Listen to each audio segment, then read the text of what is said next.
बहुत से लोगों के मन में यह प्रश्न जरूर उठता होगा कि आखिर स्त्रियों को शमशान घाट पर जाने के लिए क्यों मना किया जाता है, इसके पीछे का कारण क्या है। आज हम इस प्रश्न का उत्तर आप सभी को एक अलौकिक कथा के माध्यम से देने जा रहे हैं।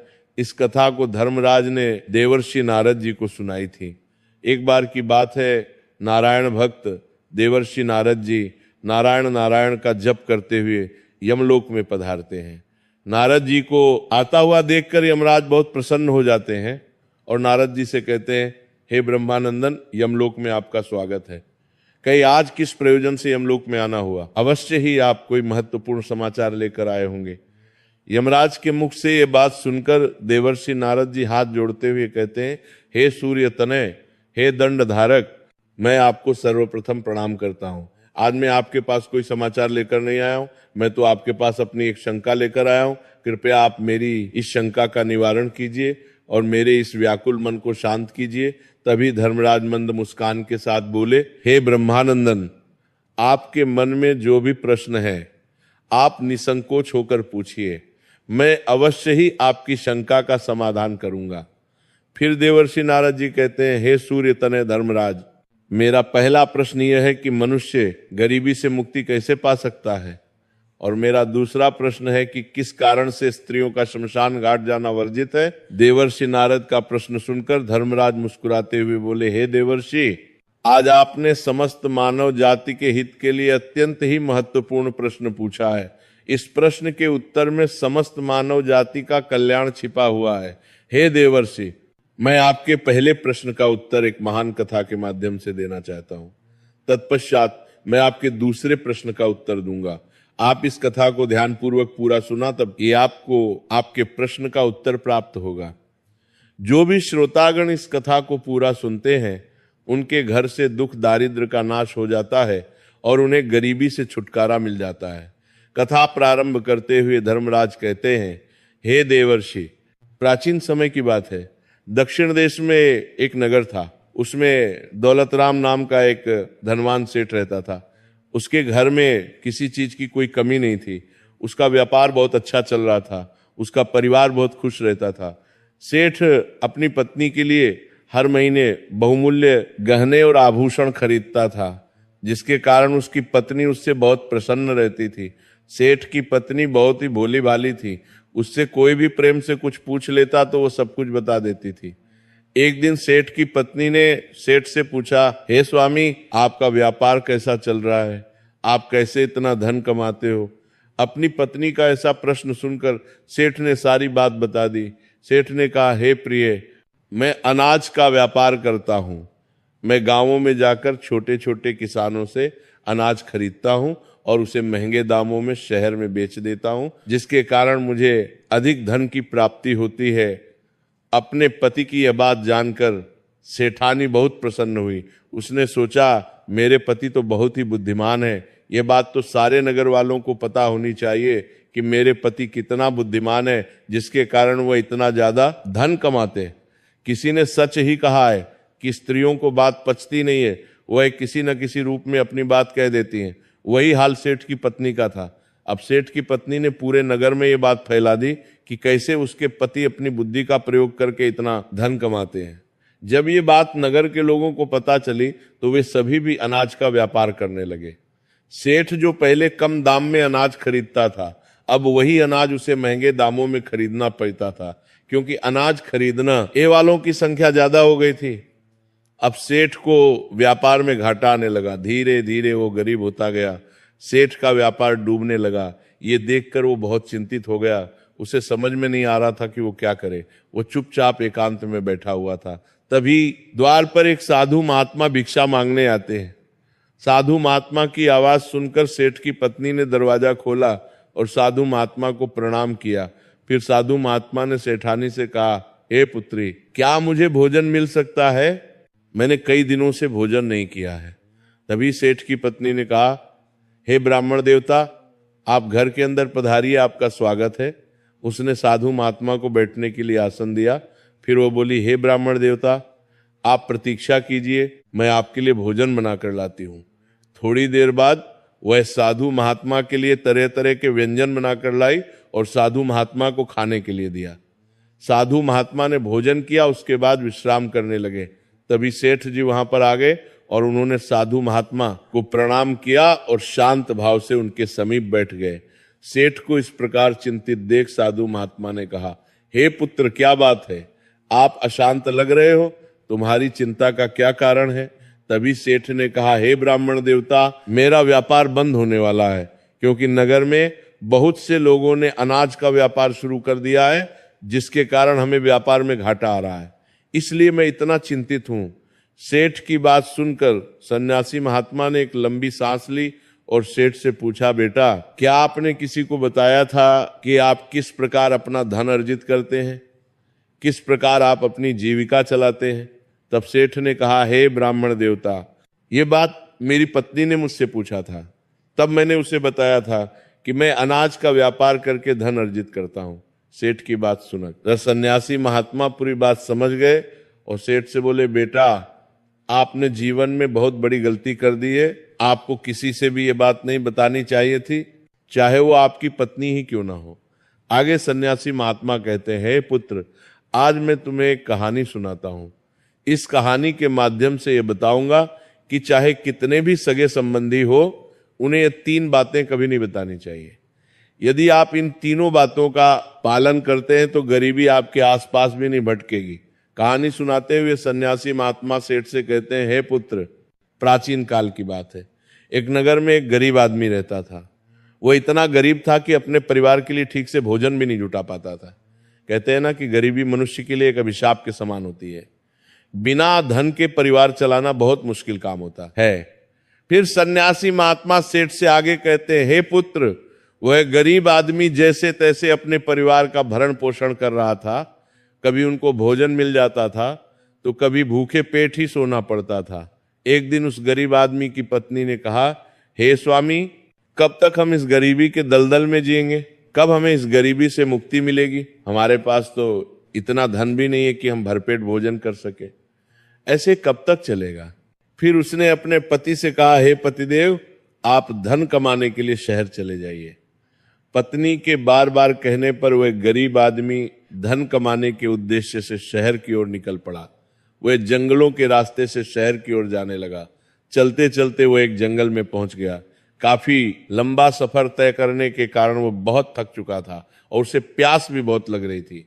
वह जंगल में नदी की तलाश करने लगा। तभी उसे एक नदी दिखाई दी। वह नदी के पास गया और भरपेट पानी पिया और फिर से अपने गंतव्य स्थान की ओर चलने लगा। चलते चलते वो जंगल के बीचों बीच पहुंच गया। तभी उसे एक विशाल का ये वटवृक्ष दिखाई दिया, जो अपने चारों ओर एक दिव्य आभा बिखेर रहा था। उसकी शाखाएं मानो आकाश को छू रही थी और उसकी जड़ें धरती को गहराई से बांध कर रखे हुए थी। उस वृक्ष के चारों तरफ एक शांत वातावरण था और ठंडी ठंडी हवा बह रही थी।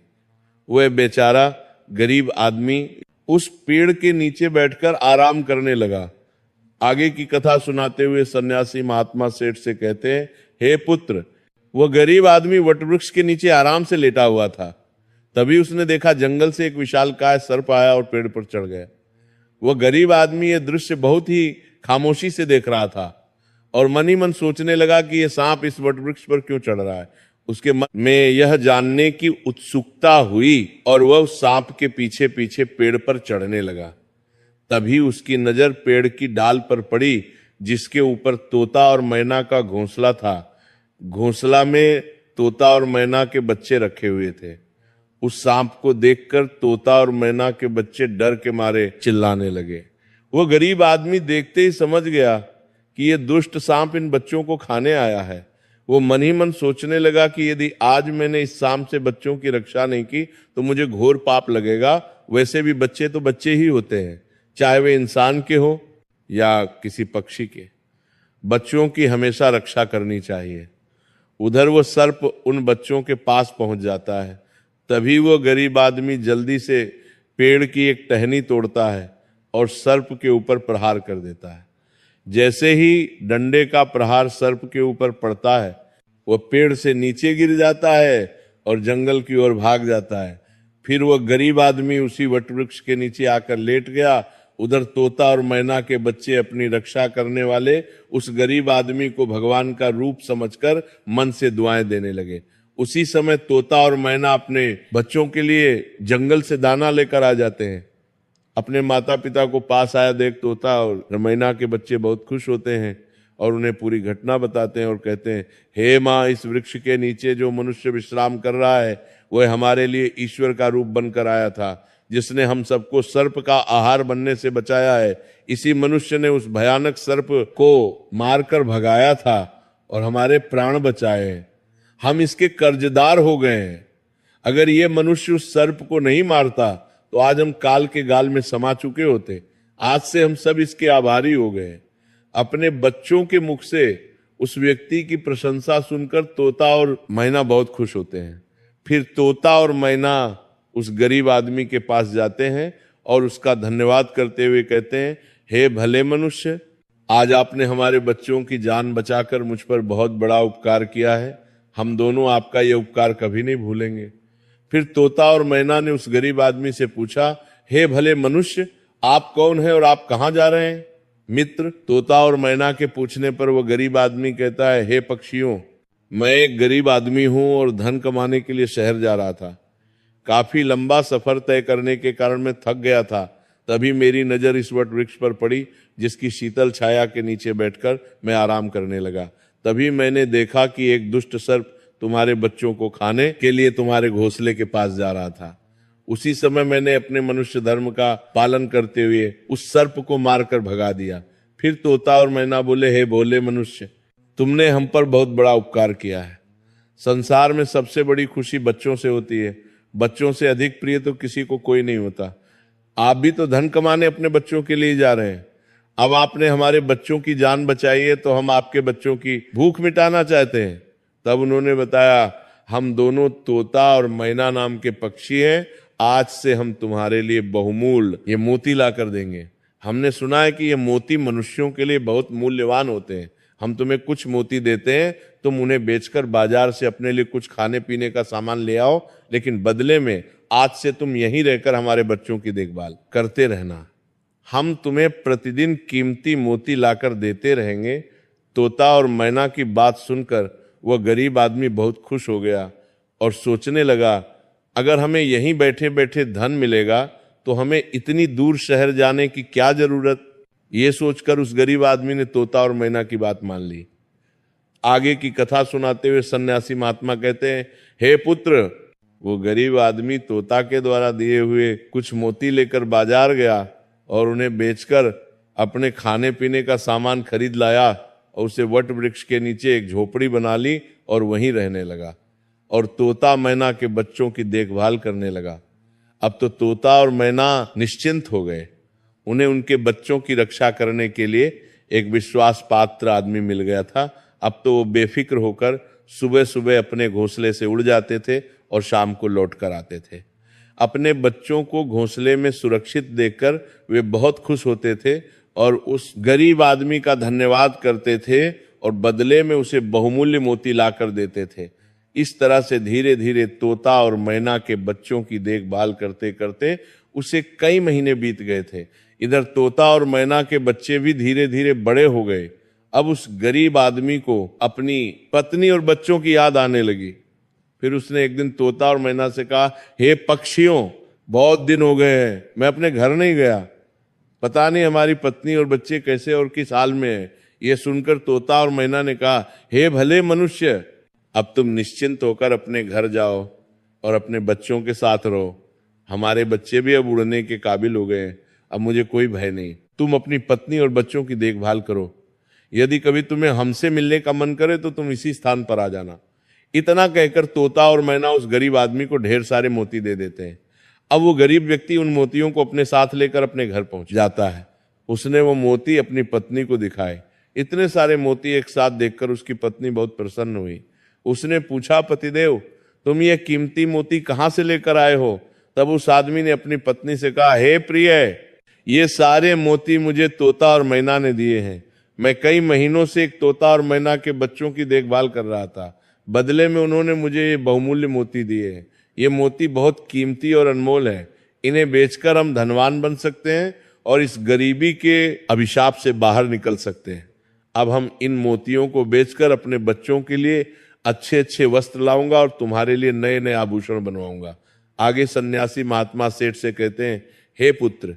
अब वो आदमी उन मोतियों को बेचकर बाजार से अपने घर का सारा जरूरी सामान ले आया और अपने लिए एक बहुत ही सुंदर घर बनवाया। फिर वो अपनी पत्नी और बच्चों के साथ आराम की जिंदगी जीने लगा। एक दिन उस राज्य के राजा रुद्रदेव की तबीयत अचानक खराब हो गई और वो एक गंभीर रोग से ग्रसित हो गया। राजा का इलाज करने के लिए दूर दूर से बड़े बड़े वैद्य हकीम राजा का इलाज करने के लिए आने लगे और अपने अपने तरीके से इलाज करना शुरू कर दिया, लेकिन राजा के स्वास्थ्य में कोई सुधार नहीं हुआ। फिर एक दिन राजकीय वैद्य ने कहा, महाराज, इसका एकमात्र इलाज यही है कि आपको किसी तोते के बच्चे का मांस मिल जाए तो आप बिल्कुल ठीक हो सकते हैं। वैद्य की ये बात सुनकर राजा रुद्रदेव ने अपने मंत्री को बुलाया और कहा, जाओ इसी समय राज्य में घोषणा करवा दो कि जो भी व्यक्ति राजा को तोता लाकर देगा उसे 100 स्वर्ण मुद्राएं उपहार में दी जाएंगी। राजा के आदेशानुसार मंत्री ने सारे राज्य में घोषणा करवा दिया कि जो भी व्यक्ति महाराज के लिए तोता लेकर आएगा उसे उपहार में 100 स्वर्ण मुद्राएं दी जाएंगी। ये बात पूरे राज्य में हवा की तरह फैल गई। नगर के लोग तोते की तलाश में इधर उधर जंगलों में जाने लगे, लेकिन किसी को भी तोता नहीं मिला। अंत में सबके हाथ में निराशा ही आई। आगे की कथा सुनाते हुए सन्यासी महात्मा सेठ से कहते हैं, हे पुत्र, एक दिन उस गरीब आदमी की स्त्री अपने पड़ोस में कुछ स्त्रियों के साथ बैठकर बात कर रही थी।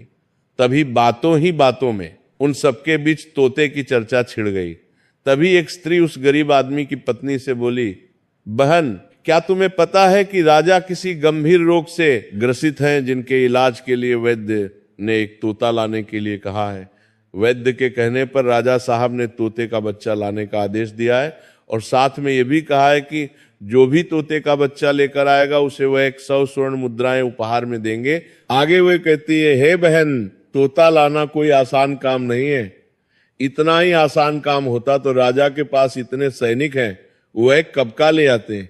जब उस गरीब आदमी की पत्नी ने यह बात सुनी कि राजा साहब बीमार हैं और उन्होंने घोषणा की है कि जो कोई उन्हें तोते का बच्चा लाकर देगा उसे वो उपहार में 100 स्वर्ण मुद्राएं देंगे, तो ये सुनकर वो बहुत खुश हो गई और उसने कहा, अरे बहनों, तोता लाना कौन सी बड़ी बात है। मेरे पति तो कई महीने तक तोता और मैना के बच्चों की देखभाल करके आए हैं, वह एक नहीं कई तोते ला सकते हैं। इतना कहने के बाद वो अपने घर चली गई। नगर की स्त्रियों ने जब उसकी ये बात सुनी तो उन्होंने अपने अपने पतियों से जाकर बताया। धीरे धीरे ये बात पूरे नगर में फैल गई। जब ये बात राजा रुद्रदेव को पता चली कि उनके राज्य में एक व्यक्ति है जो तोता और मैना के बच्चों की देखभाल करता था और वो उसके लिए तोता लेकर आ सकता है, तो राजा ने तुरंत अपने सैनिकों को आदेश दिया कि जाओ उस आदमी को पकड़कर मेरे सामने उपस्थित करो। राजा का आदेश पाकर राजा के सैनिक उस आदमी को पकड़कर राजा के सामने लाकर खड़ा कर देते हैं। राजा ने उससे क्रोधित होकर कहा, इतने दिनों तक तुमने मुझे तोता लाकर क्यों नहीं दिया? जाओ इसी क्षण तोता लेकर आओ। यदि तुम मेरे लिए तोता लेकर आओगे तो मैं तुम्हें उपहार दूंगा, परंतु तुमने छल करने की कोशिश की तो तुम्हें मृत्यु दंड की सजा मिलेगी। राजा की ये बात सुनकर वो आदमी घबरा गया और बोला, हे महाराज, आप मेरे प्राण ले लो पर मैं आपको तोता का बच्चा लाकर नहीं दे सकता। मैंने तो उनकी जान बचाई थी, एक रक्षक भक्षक कैसे बन सकता है। उसकी इस बात को सुनकर राजा रुद्रदेव उस पर क्रोधित होते हुए बोले, अगर तुमने हमारी बात नहीं मानी और तोता का बच्चा लाकर नहीं दिया तो हम तुम्हारी पत्नी और बच्चों को मरवा देंगे। आगे सन्यासी महात्मा सेठ से कहते हैं, हे पुत्र, मनुष्य सबसे ज्यादा कमजोर तब पड़ता है जब उसके बच्चों की सुरक्षा की बात आती है। ऐसे में वो कुछ भी करने को मजबूर हो जाता है। राजा की बात सुनकर वह गरीब आदमी बहुत घबरा गया। उसने सोचा कि अब मुझे किसी भी तरह तोते का बच्चा लाकर राजा को देना ही होगा। वो गुस्से में घर आया और अपनी पत्नी को डांटने लगा और बोला, तुमने ये क्या अनर्थ कर दिया? तुम्हें बिल्कुल भी समझ नहीं है हम क्या करते हैं और कहाँ जाते हैं। ये बात किसी को नहीं बतानी चाहिए, लेकिन तुमने तो ये बात नगर की स्त्रियों को बता दिया। तुम्हारी ये बात उसे दुष्ट राजा रुद्रदेव तक पहुंच गई। तुम ही बताओ मैं क्या करूं। जिस तोता और मैना के बदौलत आज हमें खाने को भोजन, रहने को नया घर और पहनने को अच्छे वस्त्र मिले हैं, जिनके कारण हम गरीबी के दलदल से बाहर निकले। मैं उनके साथ इतना बड़ा धोखा कैसे कर सकता हूं? तुमने ये बात उन महिलाओं को बताकर बहुत बड़ी भूल की है। फिर जब उसका गुस्सा शांत हुआ तो उसने अपनी पत्नी को समझाते हुए कहा, प्रिय, अपने घर की कुछ बातें दूसरों से कभी नहीं कहनी चाहिए। पहली बात, आपके घर में कितना धन है और आपकी कमाई का स्रोत क्या है, ये बातें दूसरों से कभी नहीं बतानी चाहिए। दूसरी बात, घर में आपसी प्रेम की बातें, पति पत्नी के प्रेम की बातें बाहर वालों के सामने नहीं करनी चाहिए। तीसरी बात, आपसी लड़ाई झगड़ा, मतभेद, मान अपमान की बातें कभी दूसरों के सामने नहीं करनी चाहिए, वरना लोग हमारी गुप्त बातें जानकर, हमारी कमजोरी को समझकर हमारा फायदा उठाते हैं। चौथी बात, अपनी कमजोरी दूसरों के सामने ना बताएं और अपनी उन्नति का राज किसी को ना बताएं। जिन बातों के कहने से आपके परिवार पर दुख आ सकता है। आगे सन्यासी महात्मा सेठ से कहते हैं, हे पुत्र, इन बातों के अतिरिक्त मनुष्य को उन बातों को अपनी स्त्री से नहीं बतानी चाहिए जिन बातों से घर की मान प्रतिष्ठा नष्ट होती हो, परिवार पर संकट आता हो, किसी की जान जाती हो, परिवार में फूट पड़ती हो या आपके रिश्ते खराब होते हो। क्योंकि कहते हैं कि स्त्रियों के पेट में इस तरह की बातें पचती नहीं है, वो बहुत जल्दी प्रसन्न होकर दूसरों के सामने सब बातें बोल देती हैं। आगे सन्यासी महात्मा कहते हैं, हे पुत्र, वह गरीब आदमी अपनी पत्नी से बोला, हे प्रिय, तुम्हारी ये एक गलती आज हमारे परिवार को मौत के मुंह में डाल रही है। यदि तुमने इस बात को छुपा लिया होता तो आज हम निर्भय होकर अपने घर में खुशहाल जीवन व्यतीत कर रहे होते। अब राजा की आज्ञा है तो तोता का बच्चा लाकर राजा को देना ही पड़ेगा। यदि मैंने उनके आदेश की अवहेलना की तो वो पूरे परिवार को मृत्यु दंड दे देंगे। इस पाप के लिए भगवान मुझे कभी माफ नहीं करेंगे। जिन बच्चों की मैंने इतने दिन देखभाल करी, जिन्हें मैंने काल के गाल से बचाया, अब मैं उन्हें किस प्रकार मौत के मुंह में डाल सकता हूं? तभी उसकी पत्नी कहने लगी, हे पतिदेव, अब तो जो होना था हो गया। अब हमें अपनी और बच्चों की जिंदगी बचानी है, इसलिए आपको ये पाप करना ही पड़ेगा। फिर वो गरीब आदमी बहुत ही उदास मन से लाचार होकर जंगल की ओर चल पड़ा, जहां वो तोते के बच्चों की देखभाल करता था। उधर जब तोता और मैना और उनके बच्चों ने उस गरीब आदमी को अपने पास आता हुआ देखा तो वे बहुत खुश होने लगे। अपने बच्चों को इतना खुश देखकर तोता और मैना कहने लगे, अरे बच्चों, तुम इतने खुश क्यों हो रहे हो? वो तो तुम में से किसी एक को लेने आ रहा है। तुम में से कौन है जो आज उसके साथ जाकर उसकी और उसके बच्चों की जान बचाएगा? फिर तोता कहता है कि बच्चों, लेकिन एक बात याद रखना, तुम में से जो भी उसके साथ जाएगा वह कभी लौट कर नहीं आएगा, वह नगर के राजा का भोजन बन जाएगा। तभी तोते के एक बच्चे ने पूछा, पिताजी आप ऐसा क्यों कह रहे हैं? फिर तोता कहता है, बच्चों, इस राज्य का राजा किसी गंभीर रोग से पीड़ित है और वैद्य ने उसे तोते के बच्चे का मांस खाने को कहा है, इसलिए तुम में से किसी एक को वह लेने के लिए आया है। यदि तुम में से कोई उसके साथ जाने को तैयार है तो वह जा सकता है। तभी उनमें से एक बच्चा कहने लगा, हे पिताजी, उस आदमी ने ही हम सबकी जिंदगी बचाई है और आज वो आदमी बहुत बड़ी मुसीबत में है। ऐसे समय में हमें भी उसकी मदद करनी चाहिए। हम सबको, चाहे हमारी जान ही क्यों ना चली जाए, हम उसके साथ जरूर जाएंगे। उधर वो आदमी उदास मन से उस वटवृक्ष के पास जाता है और तोता मैना से दुखी मन से सारी व्यथा सुना देता है। उसकी बात सुनकर तोता मैना कहते हैं, हे भाई, आप चिंता ना करो, हमारे बच्चे तुम्हारे साथ जाने के लिए तैयार हैं, तुम इनमें से किसी एक को ले जाओ। अब वो गरीब आदमी दुखी मन से एक तोते के बच्चे को लेकर लौट आता है और सीधा राजमहल में जाकर राजा को दे देता है। राजा उस तोते के बच्चे को एक पिंजरे में बंद करवा देता है और अपने नौकर से कहता है, जो इसे सुरक्षित स्थान पर रख दो, कल हम इसका मांस खाएंगे। राजा के कहे अनुसार नौकर उस तोते के बच्चे को सुरक्षित स्थान पर रख देता है। तभी अचानक से सन्यासी महात्मा चुप हो जाते हैं। फिर वह सेठ कहता है, हे मुनिवर, आप अचानक से चुप क्यों हो गए? आप आगे की कथा सुनाइए। ये कथा बहुत ही ज्ञान से परिपूर्ण है। सेठ के कहने पर सन्यासी महात्मा आगे की कथा सुनाते हुए सेठ से कहते हैं, हे पुत्र, राजा रुद्रदेव का एक पुत्र था जिसका नाम दक्ष था। वो बहुत ही दयालु था। वह जीव जंतुओं और पशु पक्षियों से बहुत प्रेम करता था। उसे ये नहीं पता था कि ये तोता उसके पिता के खाने के लिए लाया गया है। राजकुमार दक्ष अपने कुछ मित्रों के साथ उसी स्थान पर खेल रहा था जहां तोते का बच्चा पिंजरे में बंद करके रखा गया था। राजकुमार ने जब एक सुंदर तोते के बच्चे को पिंजरे में बंद देखा तो वो उसके साथ खेलने लगा। तभी राजकुमार का एक मित्र कहता है, हे मित्र, तुम इस तोते को बाहर निकालो, ये कितना सुंदर तोता है, इसे पिंजरे में किसने बंद कर दिया? ये बिल्कुल भी उचित नहीं है, हम इसे स्वतंत्र कर देते हैं। अपने मित्र की बातें सुनने के बाद राजकुमार दक्ष ने पिंजरा खोल दिया।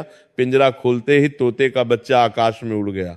जब ये बात राजा रुद्रदेव को पता चली कि राजकुमार दक्ष ने तोते को स्वतंत्र कर दिया है और अब उसके प्राण बचाना बहुत ही मुश्किल है, ये सुनकर राजा को राजकुमार दक्ष पर बहुत गुस्सा आया। उन्होंने तुरंत राजकुमार को बुलाया और क्रोधित होकर कहा, अरे दुष्ट, तूने उस तोते के बच्चे को क्यों छोड़ दिया? तुझे पता भी है वो कितनी मुश्किल से मिला था। अपने पिता को क्रोधित देखकर राजकुमार बहुत घबरा गया और बोला, पिताजी मुझे क्षमा कर दीजिए, मुझे नहीं पता था कि वो पिंजरे से बाहर आते ही उड़ जाएगा, मुझे तो उसके साथ खेलना था। अपने पुत्र की यह बात सुनकर राजा को और गुस्सा आ गया और उन्होंने उसे राज्य से बाहर निकाल दिया। राजा का आदेश पाकर सैनिक राजकुमार को नगर की सीमा से बाहर छोड़ देते हैं। उधर वह तोते का बच्चा उड़कर अपने माता पिता के पास पहुंचता है और उन्हें सारी बात बताता है कि राजा के बेटे ने उसे आजाद कर दिया है। तोता और मैना ने जब अपने बच्चे को देखा तो कहा, बेटा, राजकुमार ने तुम्हें तो आजाद कर दिया, लेकिन वो स्वयं संकट में फंस गया है। उसके दुष्ट पिता ने उसे राज्य से बाहर निकाल दिया है। अब उसके देखभाल की जिम्मेदारी तुम्हारे ऊपर है, तुम जाओ और उसकी मदद करो। अपने माता पिता के कहने पर तोते का बच्चा राजकुमार की मदद करने के लिए उसके पास पहुंच जाता है। राजकुमार उसे देखते ही पहचान लेता है, ये तो वही तोता है जिसे मैंने पिंजरे से आजाद किया था। राजकुमार कहता है, तुम्हारी वजह से मुझे मेरे पिता ने नगर से निकाल दिया है, अब तुम ही बताओ मैं क्या करूं, कहां जाऊं? तभी तोते का बच्चा कहता है, हे राजकुमार, तुम चिंता मत करो, तुमने मेरी जान बचाई थी, इसीलिए मैं तुम्हारी मदद करने के लिए आया हूं। यह सुनकर राजकुमार दक्ष बहुत प्रसन्न हो जाता है। फिर वह तोता और राजकुमार दूसरे नगर की ओर चल देते हैं। चलते चलते वह दोनों दूसरे नगर में जा पहुंचते हैं। तभी उन्हें एक सुंदर बगीचा दिखा और वह दोनों फल खाने के लिए बगीचे में जा पहुंचे। उसी बगीचे में वहां के राजा की पुत्री भी अपनी सहेलियों के साथ घूमने आया करती थी। उस राज्य के राजा की पुत्री का नाम संयोगिता था। राजकुमारी संयोगिता अत्यंत ही सुंदर और रूपवती थी। उसकी खूबसूरती की चर्चा पूरे नगर में होती थी। राजकुमार और तोता उस बगीचे में बैठे हुए थे। तभी वहां राजकुमारी संयोगिता अपनी सहेलियों के साथ बगीचे में घूमने आती है। राजकुमारी को देखकर राजकुमार दक्ष वृक्ष के पीछे छुप जाता है और वह तोता राजकुमारी के सामने पहुंच जाता है। राजकुमारी उस सुंदर तोते को देखकर उस पर मोहित हो जाती है। वह उसे पकड़ना चाहती है, लेकिन तोता उसकी पकड़ में नहीं आता। राजकुमार दक्ष पेड़ के पीछे से यह सब देख रहा था। जब उसने राजकुमारी को देखा तो वह उस पर मोहित हो गया। कुछ समय बगीचे में टहलने के बाद राजकुमारी संयोगिता अपने महल में लौट जाती है।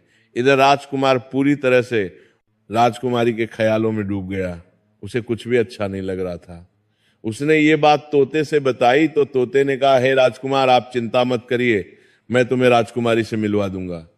फिर राजकुमार ने तोते से कहा, हे मित्र, तुम मुझे किसी भी तरह उस राजकुमारी से मिला दो, मैं उसके बिना अब एक पल भी नहीं रह पाऊंगा। फिर तोता बोला, हे राजकुमार, धैर्य रखिए, मैं अभी पता लगा कर आता हूं कि राजकुमारी कहाँ रहती है और तुम उससे कैसे मिल सकते हो। इतना कहकर वह तोता महल की ओर उड़ जाता है। राजकुमारी के महल में चारों तरफ सैनिक तैनात थे, लेकिन तोता उड़ता हुआ ऊपर से जाता है और जाकर राजकुमारी के कक्ष के बाहर बैठ जाता है। तोता वहां से सब नजारा देखता है और सारी बात आकर राजकुमार को बताता है कि हे राजकुमार, महल में जाकर राजकुमारी से मिलना बहुत मुश्किल है, क्योंकि राजकुमारी के आसपास सैनिकों का बहुत ही कड़ा पहरा है। फिर वो तोता कहता है, हे राजकुमार, आप अपने हाथ का कड़ा मुझे दे दो, मैं तुम्हारा कड़ा आज राजकुमारी के पास पहुंचा दूंगा और उसकी चुनरी ले आऊंगा। तोते के कहने पर राजकुमार ने अपने हाथ का कड़ा तोते को दे दिया। तोता राजकुमार का कड़ा लेकर रात में राजकुमारी के पास रख आता है और राजकुमारी की चुनरी साथ ले जाता है। सुबह जब राजकुमारी संयोगिता जागती है तो देखती है कि उसकी चुनरी गायब है और उसके पास एक हाथ का कड़ा रखा हुआ है। राजकुमारी तुरंत समझ जाती है कि रात में कोई पुरुष उसके कक्ष में आया था। ये सब देखकर राजकुमारी बहुत व्याकुल हो जाती है और अपने सभी सैनिकों को सावधान कर देती है और कठोरता से अपने सैनिकों से पूछती है कि रात में उसके कक्ष में कौन आया था, लेकिन किसी के पास कोई जवाब नहीं होता। अब राजकुमारी के कक्ष की सुरक्षा और बढ़ा दी जाती है। दूसरे दिन रात होते ही वह तोता फिर से राजकुमारी के कक्ष में जाता है और राजकुमार द्वारा लिखी हुई चिट्ठी को राजकुमारी के पास रखाता है। अगले दिन जब राजकुमारी जागती है और चिट्ठी पढ़ती है तो उसमें लिखा होता है कि राजकुमारी, मैंने जब से तुम्हें देखा है मैं तुम पर मोहित हो गया हूं, मैं आपसे विवाह करना चाहता हूं। अगर तुम्हें मुझसे मिलना है तो तुम अपने बगीचे में आ जाना, मैं तुम्हें वहां मिल जाऊंगा। अगले दिन सुबह होते ही राजकुमारी अपनी सहेलियों को लेकर बगीचे में जाती है, लेकिन वहां उसे कोई भी नजर नहीं आता। वहां तो सिर्फ वही तोता घूम रहा होता है जिसे उसने उस दिन देखा था। तोता राजकुमारी से कहता है, हे राजकुमारी, तुम जिसे खोज रही हो मैं तुम्हें उससे मिला सकता हूं, लेकिन पहले तुम मुझे वचन दो कि तुम ये बात अपने पिता से नहीं बताओगी और उसे किसी भी तरह से नुकसान नहीं पहुंचाएगी। फिर राजकुमारी ने वचन दिया कि वह उसे कुछ भी नहीं करेगी। राजकुमारी ये जानना चाहती थी कि आखिर वह कौन है जो इतने सख्त पहरे के बावजूद भी उसके कक्ष में जा पहुंचा। राजकुमारी के कहने पर तोते ने राजकुमार को बुलाया। फिर राजकुमार वृक्ष के पीछे से बाहर आया। राजकुमार की सुंदरता देखकर राजकुमारी भी उस पर मोहित हो गई और एक दूसरे को देखने लगे। तभी राजकुमारी ने पूछा, तुम कौन हो और इतने कड़े पहरे के बाद भी तुम मेरे कक्ष तक कैसे पहुंच गए? राजकुमार बोला, है राजकुमारी, जब किसी से सच्चा प्रेम होता है तो कोई भी कार्य असंभव नहीं होता। जब से मैंने तुम्हें देखा है तब से मैं तुम्हें प्रेम करने लगा हूं और तुमसे विवाह करने की इच्छा रखता हूं। जब राजकुमारी ने पूछा कि तुम कौन हो और कहां से आए हो, तब राजकुमार ने अपनी पूरी कहानी उसे सुनाई। राजकुमार की कहानी सुनने के बाद राजकुमारी के मन में उसके लिए सहानुभूति हो गई। अब तो रोजाना राजकुमारी संयोगिता उस राजकुमार से मिलने उसे बगीचे में आया करती थी। एक दिन राजकुमारी ने कहा, हे राजकुमार, मेरे पिता तुम्हारे साथ मेरा विवाह कभी नहीं करेंगे, इसलिए मैं तुम्हारे साथ भाग चलती हूं और कहीं दूसरी जगह चलकर हम अपना विवाह कर लेंगे और आनंद पूर्वक रहेंगे। राजकुमारी के कहने पर राजकुमार उसे अपने साथ लेकर दूसरे राज्य में चले जाते हैं और गंधर्व विवाह करके एक दूसरे के साथ रहने लगते हैं। दोनों को साथ रहते काफी समय बीत जाता है। एक दिन उनकी झोपड़ी में किसी तरह से आग लग जाती है और उसी आग को बुझाने के चक्कर में उस तोते का एक पंख जल जाता है।